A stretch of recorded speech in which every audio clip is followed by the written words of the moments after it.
Hey, thanks for tuning into the podcast. And before it begins, I have a favor to ask. I'd love to hear your honest feedback about the podcast. So please call our listener line at 631-800-3579.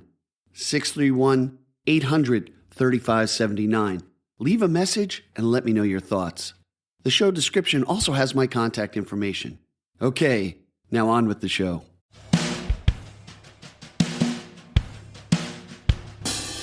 Welcome to the Long Island Sound Podcast, where we explore the Muse and the music, from the North Shore to the South Shore, from New York City to the Hamptons, navigating the wellspring of original music from singer-songwriters and musicians from Long Island, New York. Hi, I'm Steve Yusko from GigDestiny.com. Stay tuned as we explore the Long Island Sound. I was captured by Dave Cristian's performance at Katie's of Smithtown during a WUSB radio station anniversary party. In this episode, we dive into Dave's journey, which spans decades. A chance meeting with a famous Long Island rocker in a local gym helped propel Dave's early career. You'll be intrigued by Dave's vocals and lyrical muse. Let's listen to his song, More Than I Need.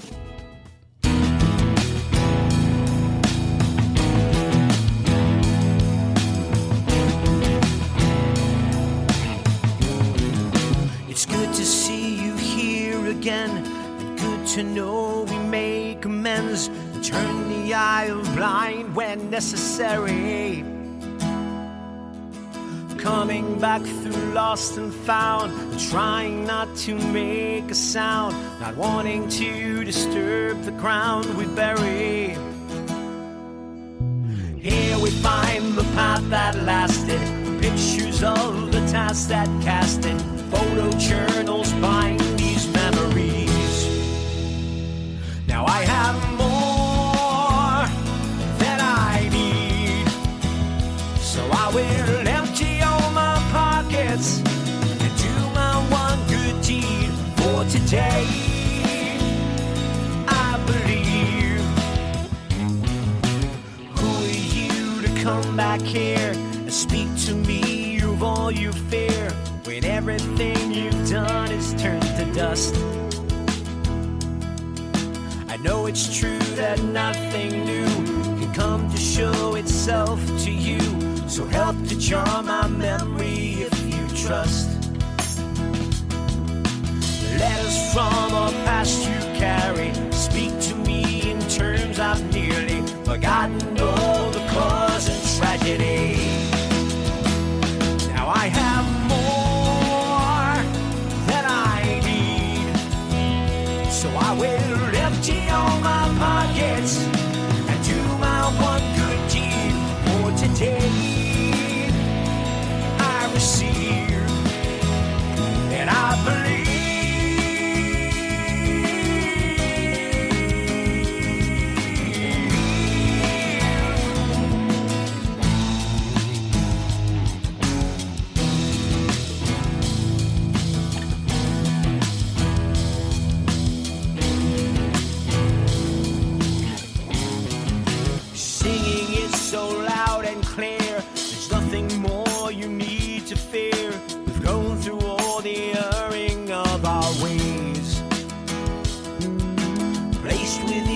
Novel code, the newer words and song we wrote together, we've created this.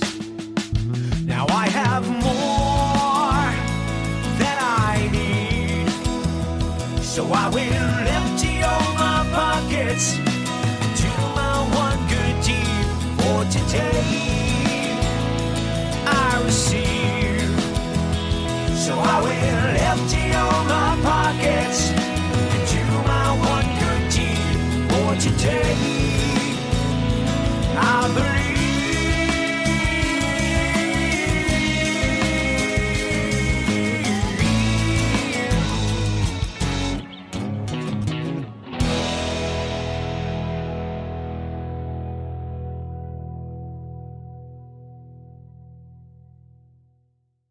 A few weeks back, I had the opportunity to meet our guest, Dave Cristian, who is quite the singer-songwriter, who, like many of my guests, are hard to pin down to just one category. So in today's episode, I invite you on a journey of discovery. On the night I saw him perform, I was impressed by his vocal acumen and astounded by his guitar technique as he moved easily from acoustic to electric. His music has a foundation of funk, a rhythm of blues, and a dose of Americana. Join me on this journey as I say, welcome to the Long Island Sound Podcast, Dave. Good to have you. How you doing, Steve? It's nice to be here. I'm doing great. And let me tell you, to fill in the rest of the story, I got to see Dave at a WUSB, kind of like their 45th anniversary party at Katie's in Smithtown. First time I went there, I'm from Babylon, so I'm the South Shore guy. Mm-hmm. And let me tell you, the acts that were there, it was a great night.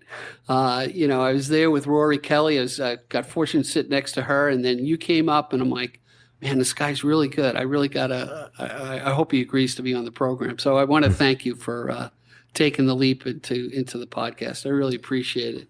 Absolutely. I appreciate being on here with you.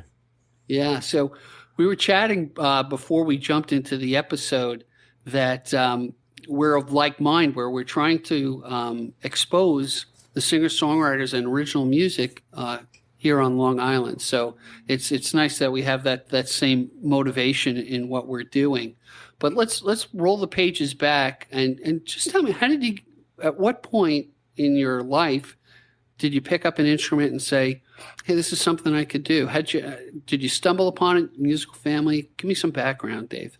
Well, it's surprising to me that there's like no music in my family whatsoever. My dad didn't play an instrument.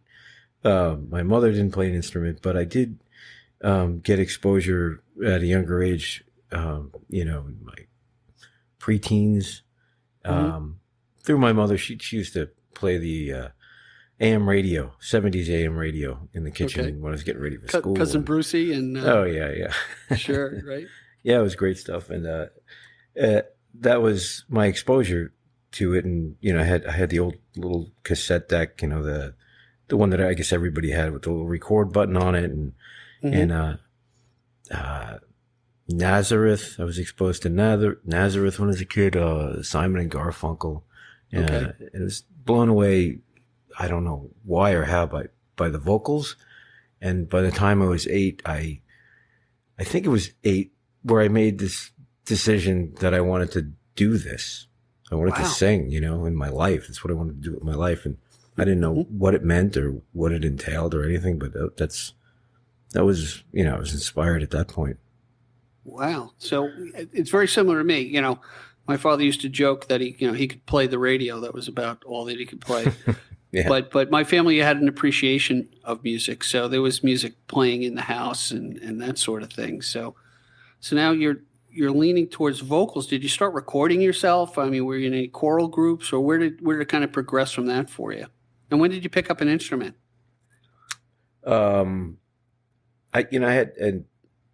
that point, I had no interest in playing guitar or anything. My mother, my mother was a big influence in terms of my music, more so than I guess everybody else, except for my grandmother. But anyway, at that point, I had no interest. But she, being from the Philippines, she said to me at, I think it was around 12 years old, she says, she got me a guitar and she got me guitar lessons. Says, you have to learn to play guitar because all the men in the Philippines know how to play guitar. And they know how to play guitar so that they can meet girls. And that was the thing. Like they would go out and serenade, I guess, culturally, that was the thing. Anyway, she got me guitar lessons and I was there for about 3 weeks and I hated it. So I stopped playing for a year.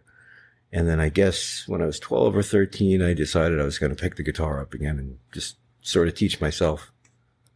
Well, kind of coincides with adolescence and the hormones. So probably the meet girls part may have been a driver influence. Yeah, driver maybe for you. Right.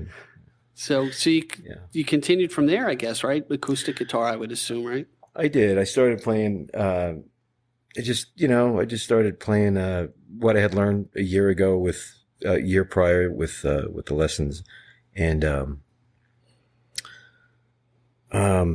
thinking. I don't actually know exactly where it went after that musically. I mean, I got into the piano. My grandmother bought me a piano when I was about 15. So I started writing a lot on the piano and writing on guitar. And, I found it sometimes easier to write my own songs and to learn other people's songs. So I ended up, almost as soon as I picked the guitar up, starting to write. Wow. Okay. Yeah. That's interesting because, there's one thing to woodshed your instrument and your vocals. That's another instrument. To then move to that point, which I find very interesting, of writing my own songs or saying to yourself, hey, I can do that, and whether it's an easier road because you can express yourself, how you kind of jump into that. So you're in adolescence and you're already writing songs, right? Do you still have those songs that you wrote earlier in your life, or they're in a shoebox somewhere? Some of them, I got a crate full of cassettes.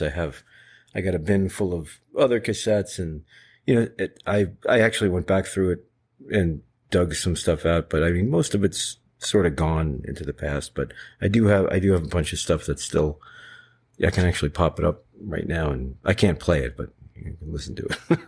Oh, that's cool. That's neat. Yeah. Maybe we'll throw that in at one point of the episode. Yeah. So now, as you progress from an early age where becoming a singer-songwriter was kind of parallel to you learning your instrument or instruments, right? How does it strike you today? How does the Muse? What's your approach? I guess, what's your process, or is there a process, or how do you approach songwriting now? Yeah. I know that's it. That's a tough question, maybe, right? It's a huge question because it's like, and I've actually written a bunch of stuff on this where it's almost the hardest question to answer as a songwriter because it like, okay, so the process, the practical process for me is I get spontaneously inspired when I'm playing something, especially if I'm playing like a new instrument or a different sound or something like that. It'll start pulling me somewhere, and then there'll be a melody in my head. It's like, sometimes what'll happen is, there'll be a melody with some sounds attached to it, and like I'll start mumbling something, and then it'll form into words, and like somewhere in there's a thought, and then it'll form itself into a line that's got a hook, so it sort of develops organically from itself. I mean, that's one start of an approach. The other start is so most of the time it's really passive, and it's like I can't sit down and say I'm going to write a song. Usually, it comes to me and says, "You're going to write me now." Okay, seriously, and then I'll literally have to jump on it and pay attention until the song is done with me, and we're done with each other, and it's done. So, I it's funny because I took a couple of days off last week, and I brought my guitar with me. And I hadn't picked it up in a while. It's like that initial guilt of, like, I should be doing this more. My fingers hurt because they haven't built the calluses back up. And I just hit on a few notes. So I was going back and forth between a few frets. My wife happened to be sitting there, and she goes, "Hey, that sounds pretty nice. How do you remember that?" I said, "Well, usually I can record it on my phone to remember it. Or maybe I'll write, okay, I'm here, there. I don't even know what notes I'm playing. It just sounded cool. But I'm one of those people that's going to go into the ether unless I act on it." And that's what I think with the singer-songwriters that I've talked to is the difference between you and I. Well, one, you have a lot of talent, and I don't. The other thing is that you act on your inspiration till it's done with you. I think that's an interesting way that you look at it. It's not done with me till it all comes out. Yeah, and like you said, it like goes off into it'll literally go off into ether, like the slightest little nuance of a melody or rhythm in the melody, in what's coming out. You think you have it in your brain, and then if you don't put it on tape, or if you don't pay attention to it at the time that it's happening, it'll be gone. Because I think it's attached integrally to the emotion that you're feeling at given moment. And once that moment is gone, your attachment or your connection to that interpretation of it goes with it, you know, and you can't get it back, you know. I got a question for you. It's a left field question. Mm-hmm. Have you performed and then gone off on a lead or a jam, right, with some phrasing, and then come back to it after hearing it? Or I don't know. I don't even know if you watch yourself after it's recorded. Maybe you're recorded. Mm-hmm. You know, someone's recording video. Have you ever jammed out and then, you know, maybe you stumble upon it like, oh yeah, that was kind of cool. Mm-hmm. Do you ever revisit that, and does that become part of a song? Yeah, song? absolutely. Okay. Absolutely, yeah, because there's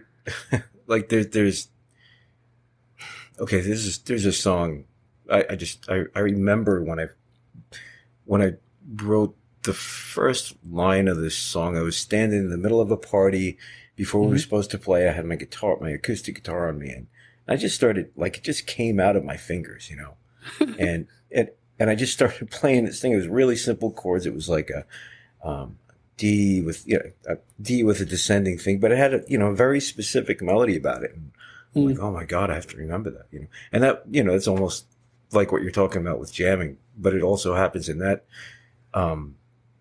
context too, where you're jamming a lick and then it becomes part of the song.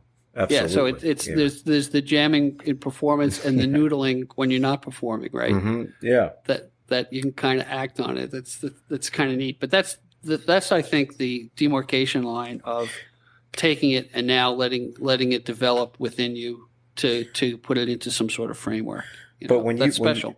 When you run into it though, do you know, like I when I came across the line for Celebration at that party, I was like, oh my God, I didn't know it was going to be a song, but I knew that this is a really cool lick that I have to remember, you know?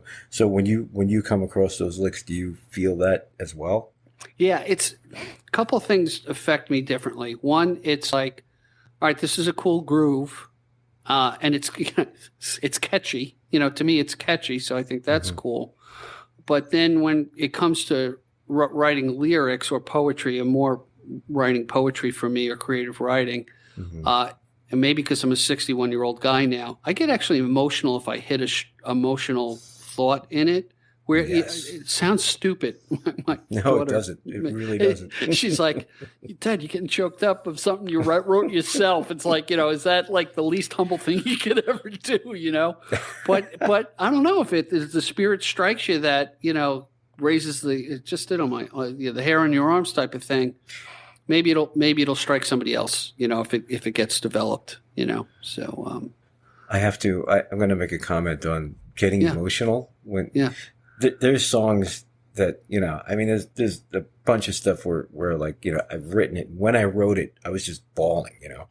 Okay. And there's songs where I've written them years ago, and I can't perform them live because I can't get past a certain part in it without getting choked up. Interesting. And yeah, it's just, and it's, I don't know. It's these neural pathways that get, you know, that you can't reroute, you know, they're just there. And this is what triggers, you know, this is going to trigger that emotion, you know, and that's it. But that's I think that's where creativity comes in and inspiration. But let's do this, Dave. Let's just take a quick break. When we come back, I want to talk about the song More Than I Need that our audience got to hear. And then I want to talk a little bit about how you approach collaboration, whether it's in songwriting or performance, because it's with everyone, it's oh so different. So hang with us, everybody. We'll be back with Dave Cristian. There's a lot more music and a lot more things to come. Hi, Steve Yusko from Gig Destiny here. Well, as you're probably listening to this podcast, you're probably thinking about that musician who would make a fantastic guest here on the Long Island Sound. Well, we'd like to hear their story. We'd like to hear their music. So have them reach out to us at gigdestiny.com and we'll explore their craft. Now, back to our podcast. Hey, everybody, we're back with Dave Cristian. And Dave, we heard the song More Than I Need. That was a lead in to give an introduction of your music to people. We had a sidebar talking about this, and I was a little confused by the song, and I never like to ask what the song means, but maybe you can tell me a little bit about the dynamic between the two Daves in the song, just to give a little hint. So part of the concept that it was triggered on was one where I'm running into my old lyrics or running across old pictures of, somebody who I used to be and somebody from the past who was speaking to me now, and we're two different people, but we've come to the same place together, in some way, and and that's sort of, in a larger way, it reflects society as a whole, if you want to take it there. Right.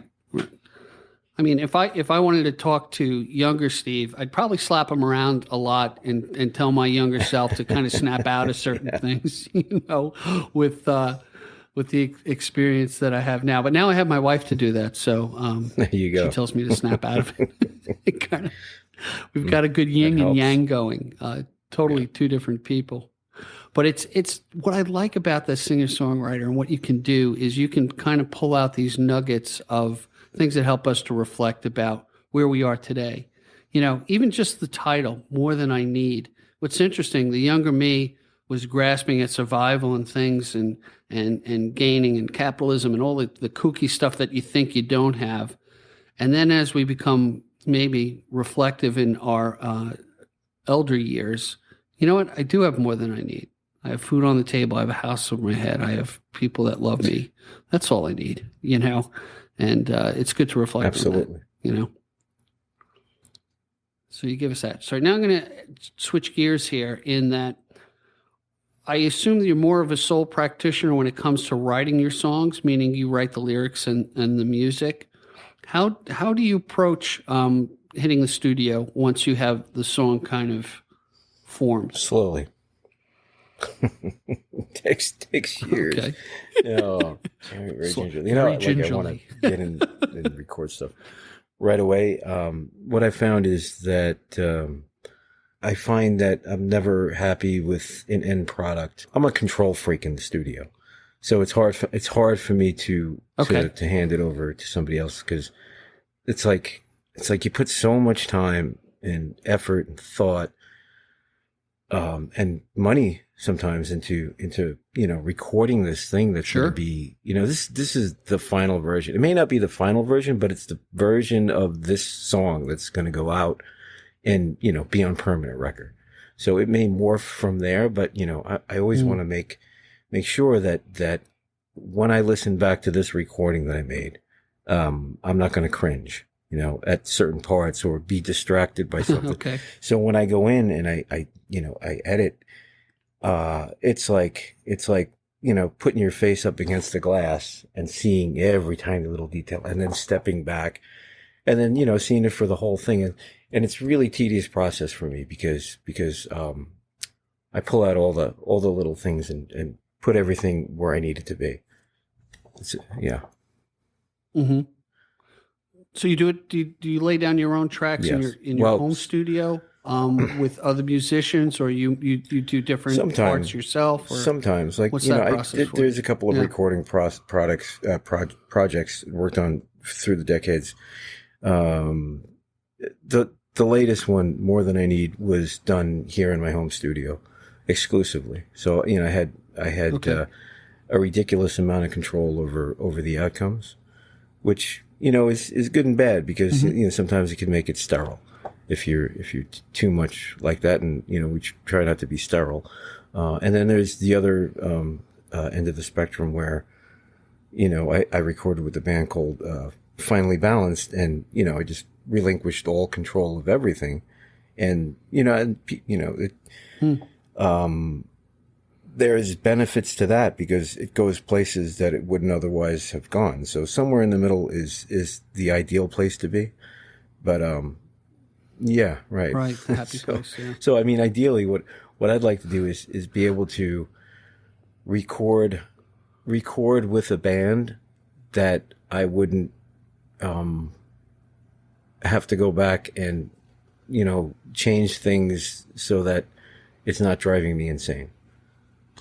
10 years down the road where I go, I got you. Man, I wish I changed that part, So it's almost like an engineer. At one point, you got to go, this is the end date. It's going to be finished. So it's going to be finished. You almost have to stop engineering. Right. Yeah. At one point, right? You got to, or you'll drive yourself nuts and you'll have long fingernails and you'll be, catching butterflies in the closet. No, it does. Or It drives me insane. Yeah. It's a daunting process. It really is. So for the lay person, do you now take what you've laid down and have somebody master it, or you're mastering it as well after you lay down? No, I haven't gotten the mastering process down. I think that takes a whole bunch of different equipment that I don't have access to and experience that I don't have access to. Yeah, I hand it off and they take it and they boost it up. And I've been working with a guy named Roger Lee and on the last couple of things, and he does great. Yeah, what's amazing is they have that ear that they pick things out that, at least as me as a novice goes, holy cow, I didn't think about that. Even putting this podcast together, I went through a learning curve of several months to figure out how do I balance myself and my guest. We're in two different rooms, that sort of thing. We're doing it virtually. And then finally, I kind of figured it out, but it was a little bit of hunt and peck for a little while, So, but I've gotten some good kudos, so I'll take it, But you can get to that. I get to that point too, where it's like, I can take out every and artifact that somebody has, but if I do that, it's not going to be a natural conversation, and it's going to sound weird. Yeah, it's going to become sterile, and people are going to go, it doesn't sound real. To us, as we go through that, I'd like to jump into this. I'd like to talk about, we touched on this earlier, about promoting singer-songwriters and original music here on Long Island. And you have a project you've done with Toby Tobias, who's, by the way, going to be a future guest here in August. It'll be up there. Really great guy from South Africa. Great singer-songwriter. Tell us about how that came about. Sure. It's the OMC. Of Long Island. It's the OMC. Yep. OMC? It's the Original Music Collective of Long Island. And it was founded by myself, Toby, and Michelle, my girlfriend. And it's the three of us. We organize shows. Most of them have been 3-band showcases of original bands. And, we've been doing it at a couple different clubs. We started back in 2020 and then COVID hit. So that, just shut the whole process down. I think we did 1 or 2 official shows and we had like 5 of them, lined up, and we just had to cancel everything. And then, we picked it back up earlier this year. We started off at 89 North, with the 3-band showcase. That was, it was my band, it was Toby's band, and it was Project Vibe. It turned out to be a nice show. It was really good. And, we've been trying to build momentum with it. And, the purpose is to, give platform to original bands in a way that will elevate the scene enough to, inspire club owners to put original bands in their clubs on the weekends and, bring exposure to people who otherwise wouldn't have had it. Yeah. And you know what? You bring out a really good point, because I know of, let's say, a handful of clubs around Long Island who are either have venue owners that are musicians themselves who open the floor to original music. Then the other end of the spectrum, this is not a disparaging statement, but you have the time of the tribute band. And many of these tribute bands are great, but they have original music, and they're kind of like sneaking in an original song here or there, but they're really not just going out and saying, we're doing our original stuff, or finding the venues that'll do that. And, there are small bars. I think the approach of open mics and that sort of thing, or these showcases, are great, because you can prove to the venue owner, hey, this can be successful, and you're sowing the seeds to build an audience to come to your venue. If you jump in the pool and go with it. Same with the podcast here. It's really how can I give another platform of music that I've heard, like yourself, right? I heard you out of the blue at Katie's in Smithtown, who's a big promoter of original music, right? And I'm like, I wish my friends were with me there because I'm like, wow, this guy's really good. I'm not blowing smoke up your skirt. You were really good. I really enjoyed your stuff. I wouldn't ask you to be on the podcast if I didn't think so. And how do you expose that out? Because what's on the other side of the spectrum? The other side of the spectrum is I produce my music. I put it out in the ether on Spotify. If I don't get 1 million hits, I'm not earning $3, whatever. I don't know what the math of it is, but it's really tiny, So the only other way to make it financially is to do festivals and to get that exposure to build a following. I mean, really, that's what it is, right? Yeah. I mean, that, and I mean, for me personally, it's having people hear my original music, and I think, I believe that's the case with a lot of the original performers is that it's not even a matter of the money, although the money would be great because it would support the music. But I think it's a matter of really just being able to get your music heard, put it in front of people, and that's, yeah. And like, with the OMC, what we've been able to do, I think is like you were saying, like we're bringing, people from different avenues of the music scene on the island and putting them in the same room together and going, hey, have you heard these guys? Have you heard these guys? Like they haven't, like yourself, you were exposed to things, at that show that, wouldn't have otherwise been there for you, Yeah.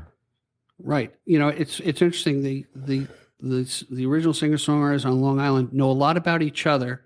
They don't always get to play because they're working to get gigs and what have you out there, but they'll run into each other. And that's where I call it the handoff, hey, you got to talk to Brother Dave. You got to go to this guy. This guy has really great stuff. Okay. How do we expose that? If you're open to it, I'd like to do another episode where we kind of focus in on you and Toby and your approach. And now that things are cleared up, as you hit more venues, I'd love to do just something on that because it's something that we have are like-minded about, and kind of promote it and, kind of toss it out to the venues. Hey, we're going to talk about your venue, so you may want to spread the word that way and get the exposure up. I want to talk, before we get too deep into everything, let's talk about the song Ordinary. And just give me a little lead into that, and then we'll have our audience have a listen to it. That song, I remember writing it in my backyard back in, actually, it was in Bayshore. My daughter was, I think, around 5, I guess. So anyway, yeah, I mean, that's sort of, that was the inspiration. It was like it was at that point in my life, I was I was a dad of my 5-year-old daughter, and I had a stepdaughter who was 15, and, I had a dog and 2 cats. Like I wasn't doing a whole lot of music, but I was writing, that's when I was writing, the music for the first. And that's, that whole scenario, inspired that song. Great. All right, everybody, let's have a listen to Ordinary. We'll be right back after the song. Check it out.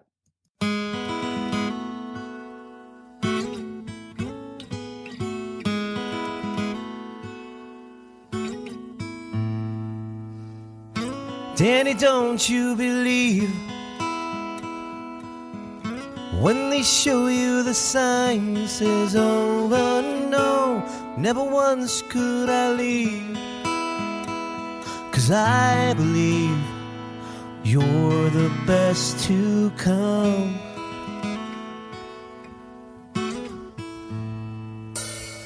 Change it be by surprise.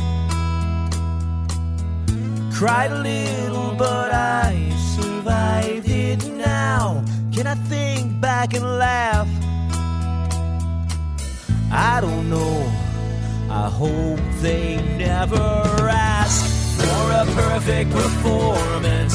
Unbroken silence. We're doing the best that we can. We have been ordinary.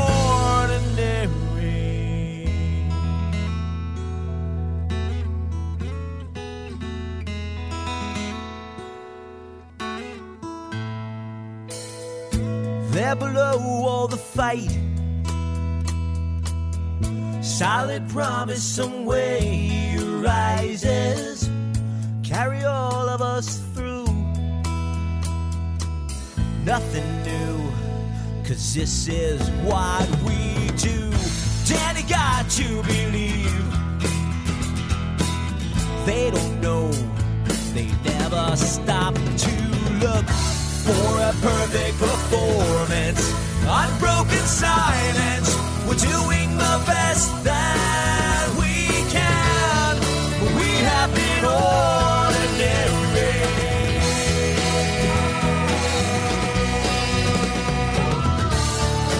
We are extraordinary.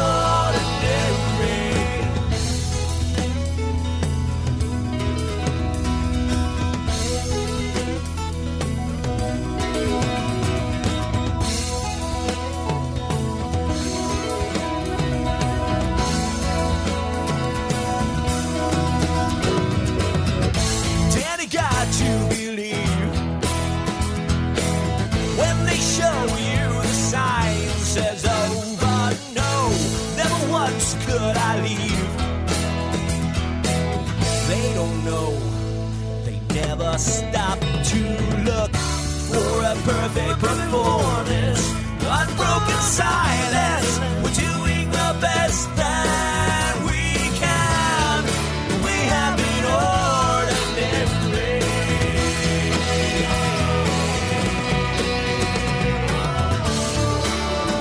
Extraordinary.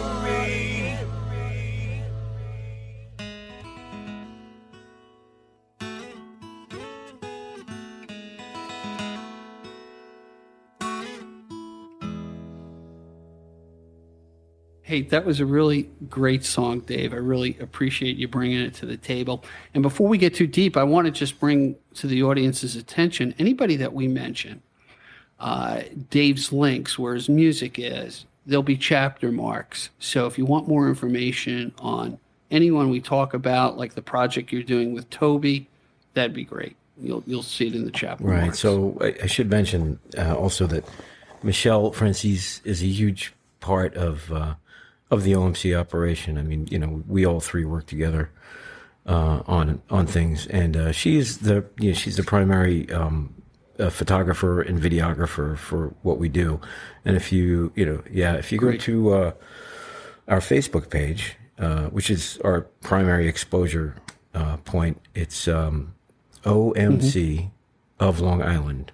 So Facebook, OMC of Long Island. Check that out. We have a bunch of stuff from the past 3 years of work, and nice. Like us, and you'll see our postings. Hey, thank God we got that in, because if this was published and we didn't mention her, you'd be in deep shit. That's all I'm saying, because I know my wife occasionally listens to my podcast because I always talk about her and I'm kind of snide about this and that. And I always can tell when she didn't listen, because she never brings up like, oh, you had to say that about me. They think I'm a bitch, all this other stuff. So. There you go. So we got Michelle in there, which is great. Hey, tell me this. How did you cut your teeth? You weren't a solo act your whole life. I mean, what do you tell me what you had in the past and where you're going in the future and what you're doing now? Sure. That? Well, I don't know how much we want to go back, but it's interesting though. Back in high school, I was in a band called Revelation. It was really like my first real band. We did all the variety shows and everything else, and we ended up. Where was high school for you? Massapequa High School. Where'd you go? Yeah. Okay. All right. Great. So right next to Massapequa High School was a bagel place, and next to that was a gym. And in the gym, Dee Snider used to work out. So we'd see from Twisted Sister. So as little high school kids, we'd see Dee Snider with the big hair coming out of the gym, and it was so somehow or another we got a demo together and we got it to Dee Snider. And it was really cool. So he took to us because we had this great girl singer, Rhonda Taglianti, and her sister. That's what the band was formed around. She's a guitarist who actually went on to do a bunch of really big things with Dee later. But anyway, he picked it up, sent us to his producer, and I think we had Ron Delsner come down and see us, and really these it was crazy. Ron Delsner from the Midnight Special, I think it was right? Didn't he? I could be wrong, but it's a long time ago. But yeah, it was pretty crazy. We didn't we took it all for granted. We thought we were rock stars, and anyway, we he lost interest in us because I think we just didn't have the maturity to do what he wanted. But we did get to open up for Leslie West and Mountain back in high school, which was really cool. Oh man, that's huge. It was pretty cool. I heard he's passed, but I heard he was a very nice, really good guy. Leslie West. Yeah. And then, after that, high school was the high school rock star days, and then, reality comes. And, right. Anyway, I was in a few bands, and I formed a band called Final Cry. We have a few demos out. And then that led into a band called Finally Balanced with a poet, Billy Capozzi, who we worked with for number of years. We did a bunch of stuff. We released an album called Fondue back in '98, and you can still actually get that on Bandcamp, which is kind of cool. We just put that up there. I still actually play with the guys. Unfortunately, Billy passed back in 2012, but me and the other guys, we still play every now and then. Nice. Yeah, and then I released my solo album in 2005. My first solo album called The First, and then leading on another 10 years. We're going to skip everything in between. I ended up playing with a band called TheWalk-A-Bout, and that's I think started back in 2017. Those guys were formed, and they invited me in to do some session work as a guitarist, and I ended up singing some vocals, and then they invited me to play their CD release. So I ended up, on two of their albums, and I have 2 songs on their 2020 album. One is called Hero, and the other is I Am. And I think it's actually getting some airplay because we're still on the record. We're still on the charts.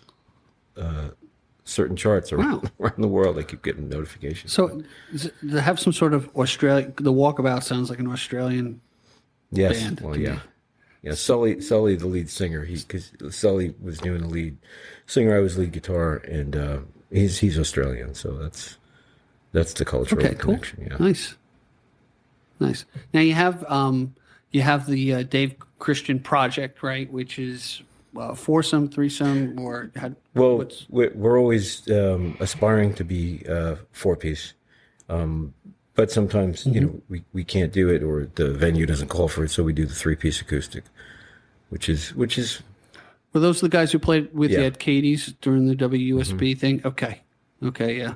That was great. It had such to me it was like a great funky sound to it. Just had a great riff to things you were doing. It was just kind of unique. That's what kind of caught it really was upbeat for me. I was like, wow, this is pretty cool. Thanks. So it was really neat. So let's talk about this. So we did More Than We Need. We did Ordinary. Let's talk about the song Delusional, and let's then we'll let the audience listen to that, and then we'll come back after the song. Tell me about Delusional. I've been called that, by the way, but I'm not going to go into that right now. It gets me upset. So this song, there's a few songs. There's maybe 3 songs in my life that came to me in a way like this actually did like it came to me all in one string. Like it was bizarre. Like I was sitting there and it just started strumming this simple 3-chord pattern, and just the words just came out in whole thoughts in line, so it actually it came out as it's performed now. I didn't have to, really. I don't think I had to edit anything back, but it came out in one solid stream of consciousness. It was bizarre. That's a gift for a guy who's a perfectionist and on top of things to have it all flow out that way. Yeah, I was like, okay, well, the song is obviously a metaphor for life, so the song is the life. Let's have a listen to Delusional, and hang on to your seats. We'll be right back after it.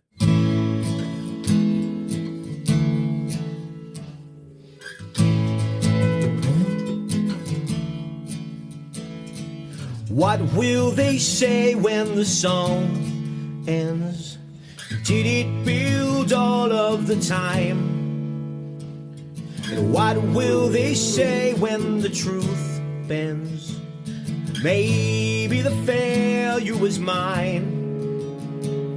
And maybe it could have been better.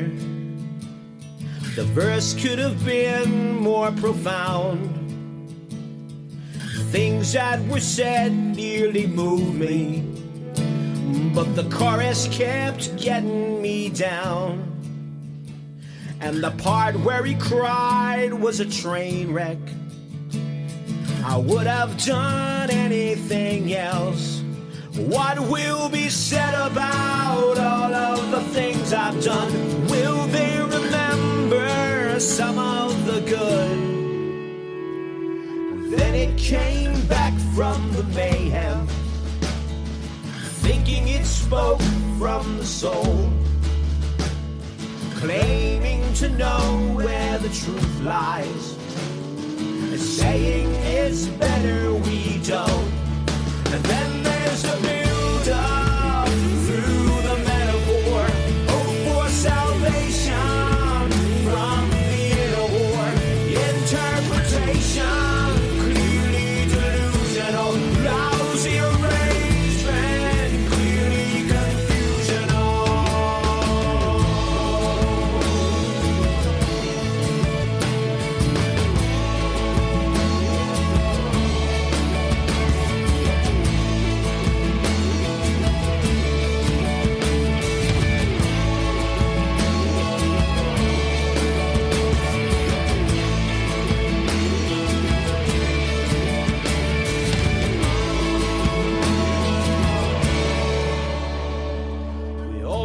Songs, but who listens to all that our souls have to say about all of the life that we're living every God-given day?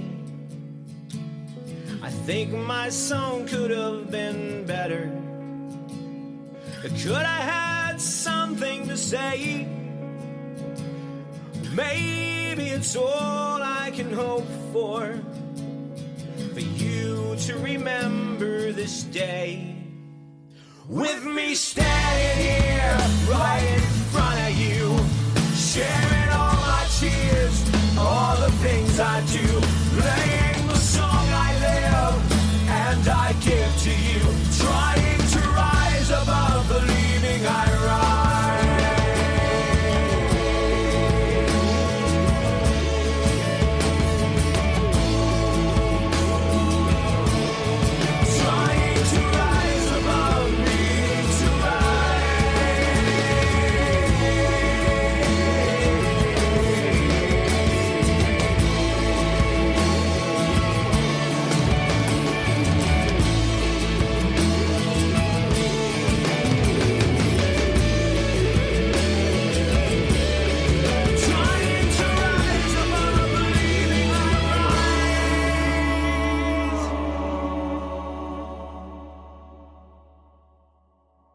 Hey, everybody. We're back after hearing Delusional, back with Dave Cristian. And we had a sidebar that we were talking about someone who played on one of your albums. So tell us about Sure. I on the first, I had Buddy Cage, the Buddy Cage. I had the great privilege to have him play on that record on, I think, 4 or 5 tunes.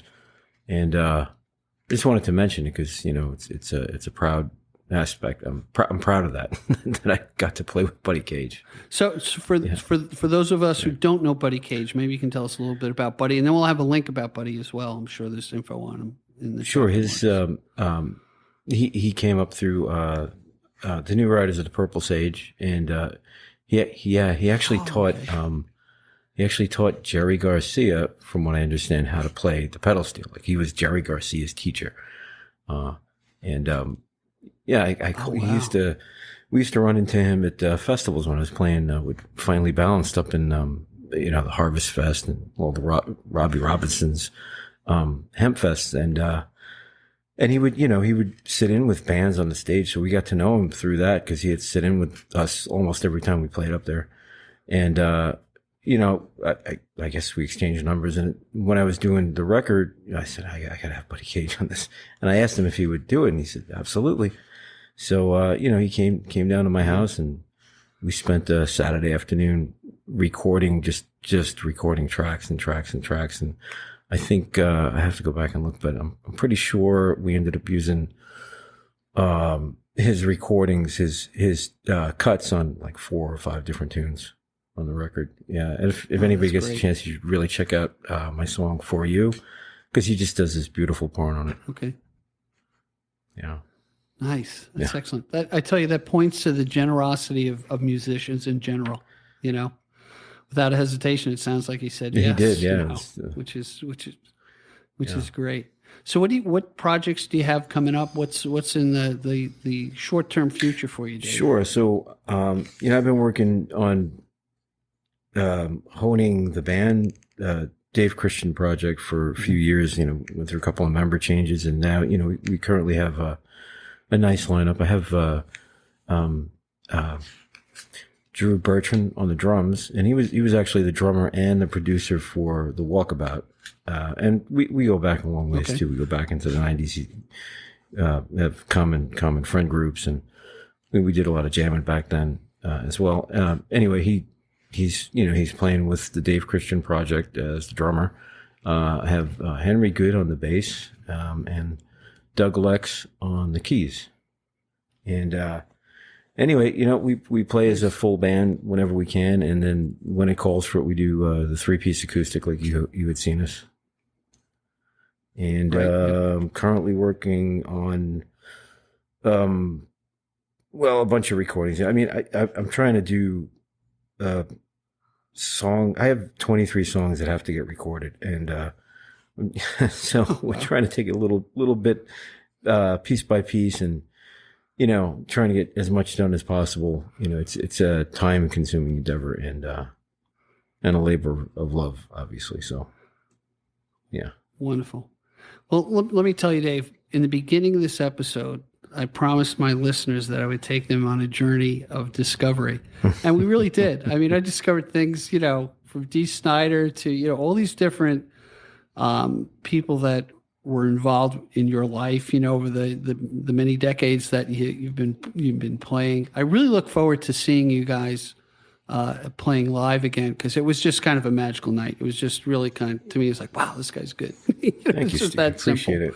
So, and I look forward to you banging these songs out and throwing on a couple of albums, when you get to it. And thanks for sharing, some of the intimacies of how you approach music. And I end my podcast a lot like this, where, we can account for the things we own, what we need and what we don't need, but we can't always account for how much time we have on this earth. And the fact that you gave me, a couple hours here of time, I really do appreciate it. Yeah, and you and me, Steve, appreciate, you having me on and doing this. This is great.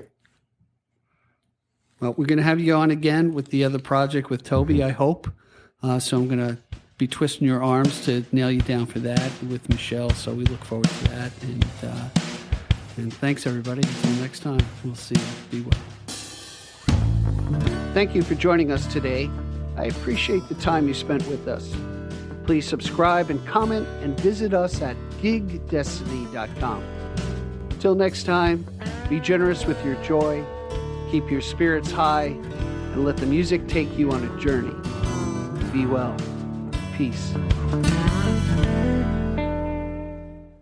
Thank you for listening, and please support our musicians. If you like the podcast, please rate, comment, and subscribe.